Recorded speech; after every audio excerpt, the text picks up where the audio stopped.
Olá pessoal, tudo bem com vocês? Eu espero que estejam todos muito bem.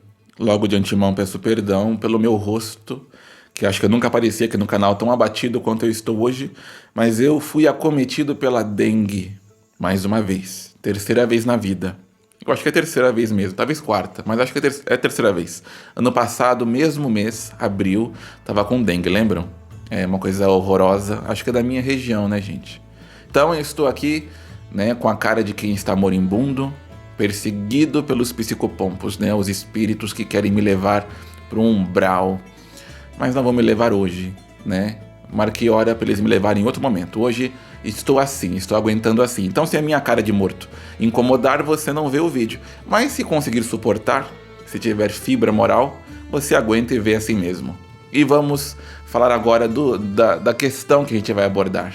Caminhos espirituais. O que são esses caminhos espirituais? Talvez a forma que eu vou falar aqui seja diferente do que você imaginava, tá? Os caminhos espirituais são uma série de linhas que circundam a gente. Circundam o tempo todo. Elas tocam a gente e, de uma certa forma, saem da gente. Elas entram e saem, por mais perturbador que isso pareça. As linhas espirituais são muitas e estão ligados em todos, né? Estão ligadas em todos. Em todos, não. Estão ligadas em tudo, tá? Linhas espirituais, elas fazem parte do universo como um todo. Então aqui eu estou falando com você, se você pudesse ver, você veria uma série de linhas espirituais saindo de mim, com energia saindo, se deslocando e entrando também através delas. Mas não só em mim. Ó, aqui temos duas estátuas que são objetos de culto, aonde há ali da minha parte uma questão emocional com elas, mas são objetos, são feitas de gesso e nelas há linhas também. Não porque são de entidades, até uma pedra no meio do caminho, até uma sacola de supermercado que você jogou fora. Tudo tem uma linha espiritual que liga.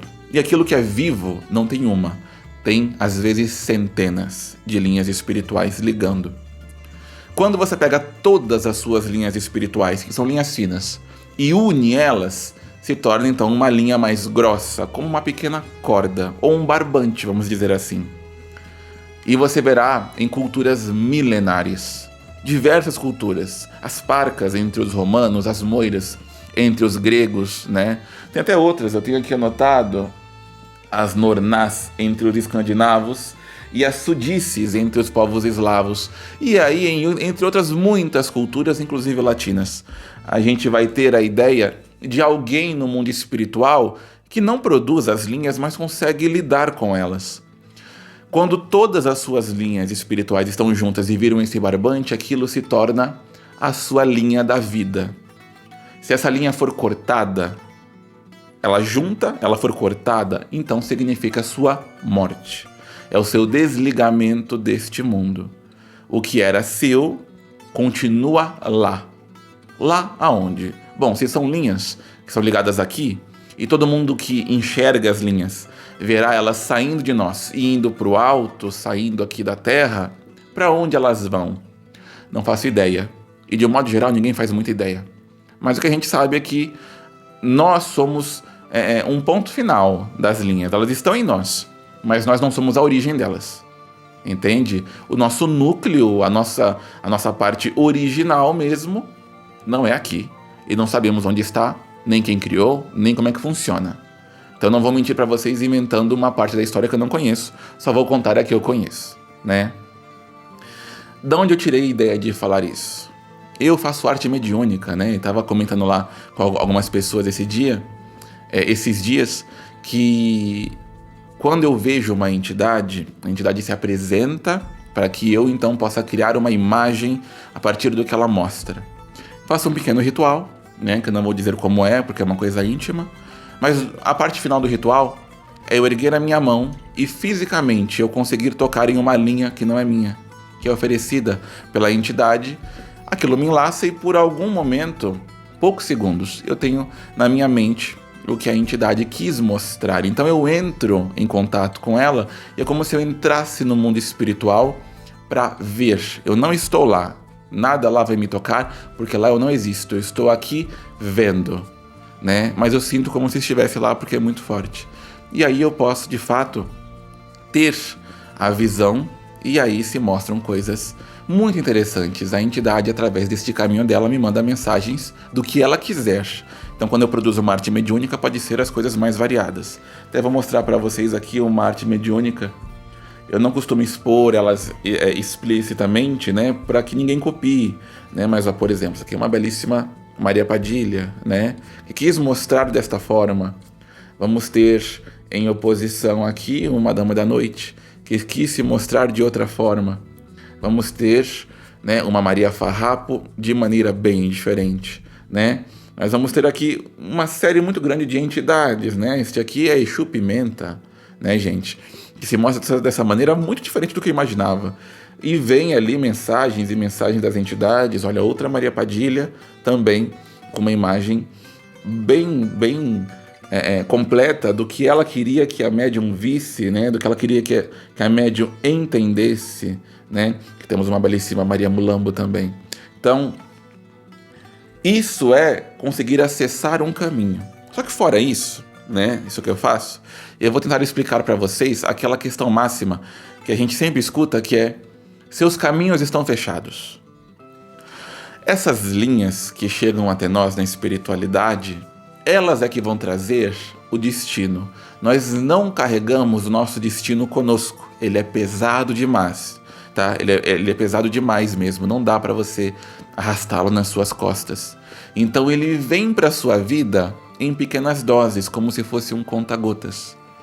Então pensa que você nasceu com o destino de encontrar um amor maravilhoso. E essas doses de amor estão vindo para sua vida, tá? Pingando ali, escorrendo entre a linha do amor para chegar até você.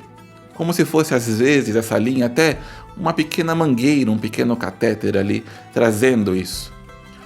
Mas e se tem um nó nessa linha? Alguém ou alguma coisa usou de magia, pegou esta linha que existe e fez um nó nela. Bom, o destino continua mandando para você aquilo que é seu, mas não vai chegar.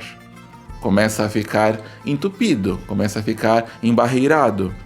E por mais que o destino, o seu karma, a sua vida, ou seja o que for, esteja oferecendo para você tudo aquilo que te pertence, não vai chegar e você não vai ter. Né? Como diz a Tula Luana, ela ganhou, mas não vai levar. É por isso também, quando a gente faz magia para alguém, é possível que você atrapalhe alguns caminhos da pessoa, se você souber que essas linhas existem. Vocês já viram que os feitiços que são feitos para separar um casal, divórcio energético, se simboliza queimando uma linha? Você vai ter ali um barbante, uma lã, um fio unindo velas, unindo imagens, entende? É a linha, tá? Se você aqui no simbolismo queima essa linha, o mundo espiritual entende a sua vontade e pode ou queimar ou, de fato, perturbar muito esta linha espiritual que existe. Entende? As linhas estão entre nós. Quando um casal se une em amor e em compromisso, as linhas dos dois se embaralham. O que pode ser muito bom ou muito mal. Depende da carga espiritual que cada um tem. Se os dois tiverem o mesmo caminho, tudo bem. Senão vai ter muita confusão. Quando uma mãe gera um filho, preste bem atenção, uma mãe, tá? Os pais, infelizmente, na espiritualidade, eles não pesam tanto, tá? Infelizmente. Socialmente pesam muito, mas na espiritualidade nem tanto. Quando uma mãe gera um filho, o que liga ela ao filho é o cordão umbilical, que é a linha. A linha está dentro dele. Quando esse cordão é rompido no ato do nascimento, durante 7 anos, a linha ainda existe. Vocês já viram uma coisa muito, muito interessante? Se tem uma mulher que acabou de ter um filho, ela está com um bebê recém-nascido em casa e acontece alguma coisa na vizinhança ou na casa dela, ela fica muito nervosa, o bebê chora, o bebê às vezes tem febre. Então às vezes a mulher discutiu com a vizinha por causa de uma bobagem. Por acaso a criança recém-nascida, ela entende a discussão, ela ouviu o teor da conversa e se indignou? Não, não. Mas a energia que tinha na mãe passa pelo fio e vai pro filho, né? Por isso que muitas culturas, quando a criança faz 7 anos, ela de fato é tida como alguém independente, de fato vira uma pessoa, porque agora ela é ligada às linhas dela, não a da mãe, tá? Inclusive há anomalias onde a pessoa passa dos 7 anos e a linha continua ligada, aí não é bom. E há outras anomalias onde dentro da barriga da mãe a linha já não existe. Então há mães que gestam seus filhos e o nível de sentimento não é gerado ali, a criança nasce sem reconhecê-la como mãe. Aconteceu alguma coisa e a linha que as ligava se rompeu ou nunca teve.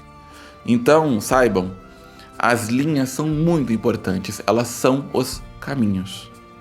Entende?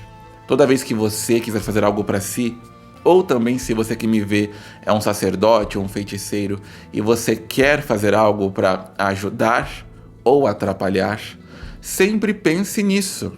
A linha. Qual assunto da vida que você está lidando? E lembrando que muitas vezes uma única linha, ela pode trazer mais de um assunto, certo? Na astrologia, por exemplo, quando você lida com dinheiro, é muito comum que a gente lide por Vênus, né, que vai trazer muitas questões desse arquétipo, mas vida amorosa também. Por isso que quando a gente faz uma amarração amorosa, o homem que foi amarrado, e geralmente se faz amarração para homem, né? O homem que foi amarrado, ele podia ser rico, que depois que foi amarrado, ele vai perder tudo, ele vai ficar pobre, porque deu-se um nó no amor. Mas tem uma grande chance, quase 90% de chance, de que o que passava junto com o amor também era a prosperidade. Amarrou os dois. A intenção era amarrar um só, mas não tem como fazer tudo do jeitinho que a gente espera. Aí a consequência é perder o dinheiro. Inclusive a própria astrologia também trabalha com as linhas. Quando você olha para cima e vê as linhas vindo de longe, a energia que está de fora nos impacta muito. Estamos ligados a muitas coisas externas. Então o que acontece à nossa volta vai sim nos impactar. Quem aí já ficou cismado com aquela história que ela é até desacreditada por alguns, que é do tal Mercúrio retrógrado, né? Ou o retorno de Saturno, ou tantas outras manifestações astrológicas que impactam muitas pessoas. E é desacreditado porque não impacta a todos. Mas muitos, sim. Por quê? Vai saber por que parte as suas linhas passam e se o que aconteceu por aí não mexeu com elas, não foi um baque nelas, não deu uma onda de choque ou poluiu elas por algum tempo. Então, é assim que funciona. E aí vocês pensam, nossa Caprina, que vídeo mais chato. Tá, eu sei que é chato, é uma coisa mais didática, mas é para entender como a magia funciona. Vocês vão pensar, mas até de magia você não falou até agora.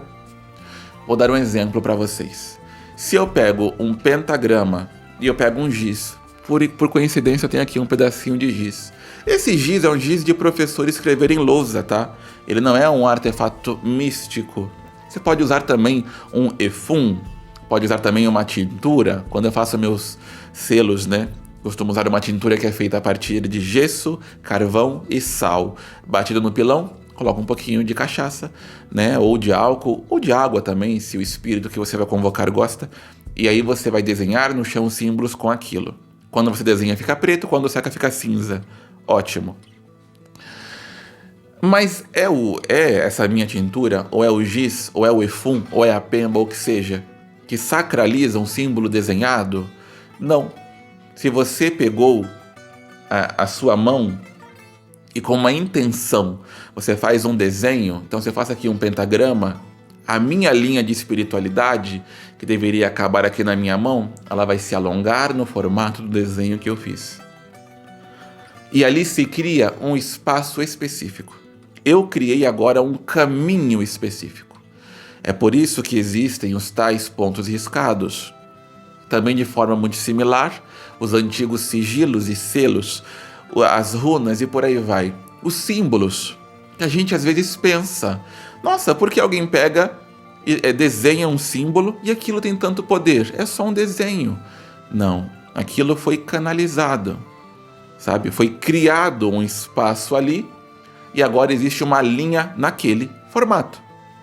As linhas espirituais, Elas não podem se adaptar a qualquer formato. Se você criou com a sua espiritualidade uma linha nova, só vai entrar ali o que se encaixa ali. Então, por exemplo, o ponto riscado da minha moça, ela tem 2. Mas um ponto que ela usa publicamente é muito bonitinho, que é muito simples. É um tridente e é um S e um outro S, que é 7 saias. Né? Só que eles 2 juntos, invertidos, fazem um coração. Eu vou usar esse ponto riscado em rituais públicos. Há um outro que se usa, que é de uso particular, também não vou ensinar aqui. Mas ela vai saber que eu estou querendo, com a permissão dela, foi ela que me ensinou esse ponto, usar a energia dela para algo. Ela me ensinou dessa forma. Outra entidade não poderá se apoderar, né, daquilo que eu fiz, porque só cabe a 7 saias. Entende? Se sou eu que estou fazendo e foi ela que me ensinou, só ela virá ali. Mas vocês imaginam o risco que é vocês saírem desenhando símbolos avulso? Símbolos assim que vocês não sabem o que são? Vocês criaram e com o livre-arbítrio de vocês declararam a possibilidade de qualquer coisa que se encaixe naquela linha que vocês traçaram, venha naquele momento. Então, um grande exemplo, muitas pessoas que gostam muito de magia profunda, estudam Goécia, aí pegam e fazem os selos, né? Então vamos usar um selo que eu acho bonito, eu gosto dele pela estética, o de Astaroth, que é um daimon. A questão dos daimons é bem questionável, tá, gente? A origem disso é uma coisa bem questionável, que é muito sincretismo ali. Porém, já é usado há séculos, né? Não inventaram a Goécia ontem, né? Faz aí uns bons séculos mesmo. Então, quando se faz este símbolo, pensa que eu agora, cheio de dengue, sem nenhum preparo, pego um giz, vou lá na minha parede e desenho, né, o selo de Astaroth. Vai vir com toda certeza o grande Astaroth se manifestar da minha frente e dizer: "Ai, vou me curvar a vós, porque desenhaste o meu selo." É claro que não. Mas eu desenhei o selo dele. Ele caberia ali. Ele não vai vir porque não sou digno. E não tenho vínculo com ele. Não tenho motivo para se manifestar. Só que esta energia tão pesada, tá? Tão forte, obviamente, é constantemente rodeada por energias menores. Certo? Tudo aquilo que é valioso, né? Todo prato saboroso atrai moscas. Não tem jeito. Então, o próprio Astaroth, ele não vai nem dirigir os olhos dele na minha direção. Não vai perder o tempo dele para isso. Mas outro espírito que o conhece e consegue se moldar um pouco aquilo, pode vir e me enganar. E entrar na minha vida porque eu fiz aquilo. O espírito que entrar ali não é um invasor. Ele não veio arrombando a porta. Ele passou por um caminho que eu abri e ele se encaixava. Certo? E aí lascou-se tudo. Vocês verão muita gente que diz que trabalha com isso, diz que trabalha com aquilo. De fato trabalha com alguma coisa. Se encaixou ali nos caminhos que foram criados. Mas aquilo que diz que é, será que é? Olha o tanto de macumbeiro que afirma categoricamente que trabalha com Beelzebub. Gente, Beelzebub é uma divindade das mais antigas, do mesmo patamar que o Deus de Israel. Vocês acham mesmo que ele vai vir na casa de macumbeiro para comer sangue de galinha? Mas alguma coisa vem. Não vem? Então, sempre saibam que quando vocês têm as linhas não estão só passando por vocês de forma involuntária. Elas não são só linhas que não foram selecionadas, existem porque simplesmente têm que existir. Você também pode criá-las. E ao criar este caminho, é o que se chama de magia. E lembra que eu falei que as linhas habitam tudo, não só eu e você que somos vivos e pensantes, né? Não só os animais também que são vivos. Eles também vão ter um contato muito forte com elementos. Então, um grande exemplo, você quer fazer uma cura espiritual? Você vai pegar uma erva da sua escolha, né? Como eu estou com dengue, choveu de gente me falando para comer inhame. Meu Deus, aonde eu vou enfiar um inhame? Não responda. Não comi inhame, não me apetece, tá? Mas me falaram muito. Mas se fosse para tentar me ajudar, o inhame, enquanto um fruto, ainda mais um tubérculo, passa por ele diversas linhas espirituais ligadas à sua natureza, sua ancestralidade. Qual foi a primeira planta que existiu no mundo que deu origem a ele? Ele é ligado até mesmo ela. Um simples inhame que você vê em cima de uma banca na feira, ele é ligado com o passado milenar desse mundo. E talvez até com algo fora dele. Olha como é profundo isso. Você pode simplesmente comer como se não fosse nada, ou usar aquilo, se há uma intenção espiritual. Então, se eu fizesse um suco de inhame, ou comesse ele cozido, algo assim, com a intenção de curar, eu estaria naquele momento pegando a minha linha de saúde e amarrando na linha do inhame. Eu sei que parece uma coisa muito boba, mas traria dali a virtude que ele tem. Além de vitaminas, além de fontes de minerais, não, traria toda a espiritualidade que ele carrega.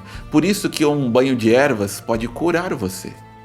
Ah, e um monte de ervas que você pegou no mato te ajuda? Só Deus sabe a espiritualidade que carrega aquela erva. Como que ela brotou naquele mato? Se você vai pegar ali uma espada de São Jorge, eu moro numa casa alugada, eu trouxe a minha, né? Mas quando eu entrei aqui pra morar, lá no fundo ainda tem um vaso enorme, cheio de espada de São Jorge, né? Quem plantou? Da onde veio aquela muda? Gente, se for pegar a linha que corre por ali, aquela linha pode estar espalhada pelo mundo todo, porque aquela planta, ela nem é original do Brasil. Ela vem de fora, de outro continente. Olha as linhas se espalhando. E se eu pego em uma folha de espada de São Jorge, com fé, eu toquei na linha, e a linha que liga ela se liga a mim, e agora eu tenho toda a trajetória dela. Por isso que ela é forte. Sabe? As linhas espirituais. Então, um conselho que eu dou, se você não conseguir enxergá-las, então você, quando for fazer magia, é claro que a gente faz muitas vezes cantando, com um pouquinho de bagunça, normal. Mas antes de começar, feche os seus olhos e possa até tentar imaginar aonde elas estão. A nossa imaginação ela é pautada pela realidade. O ser humano não consegue imaginar aquilo que não tem base nenhuma de existência. A gente imagina o que tem. Então, você pode até imaginar e a sua imaginação te guiar para onde de fato estão, para que você as entenda e as veja, certo? E assim, os caminhos ou as linhas espirituais estarão sempre abertos para você. Só que conhecer as linhas não significa entendê-las. Eu as vejo, mas eu não estou aqui com dengue. Estou. Porque a vida é assim. Uma linha que você até estudou e conheceu bem, ela pode modificar em espessura, ela pode modificar seu trajeto e ela pode, como é mais comum, se entrelaçar com outras. Imagina uma pessoa que todo mundo que se aproxima dela faz mal a ela. Ela só vive relacionamentos tóxicos. Aquela pessoa deve ter algum karma, ela deve algo, infelizmente. Mas, por um acaso, ou até por algo proposital, se a magia cooperou para isso, a linha do amor dela está toda embaraçada com a justiça. Então, se ela tem que sofrer para pagar, ela vai sofrer onde? Entende? As linhas são tudo. Se você puder lidar com elas, a magia está na sua mão, certo? Parece muito complicado, mas é muito mais fácil do que parece se você tiver atenção e quiser tentar.